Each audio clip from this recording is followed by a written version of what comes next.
¿eh? Hasta aquí falta todavía. Hay gente, madre.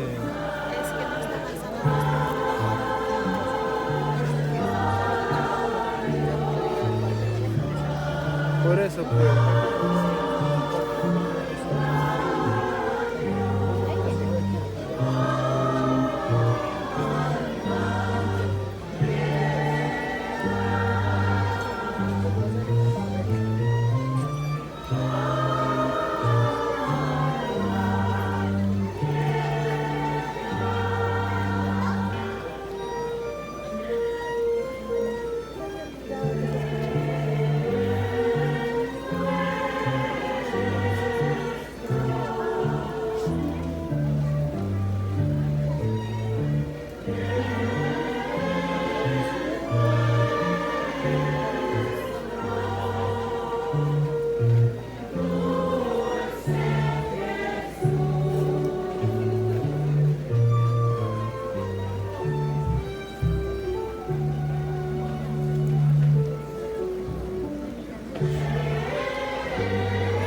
Tenemos que cubrir hasta acá, Claro, señora. el detalle es que están en U y no pueden avanzar. Por eso yo le he dicho, señor, por favor, pasa acá al fondo, hay campo al fondo.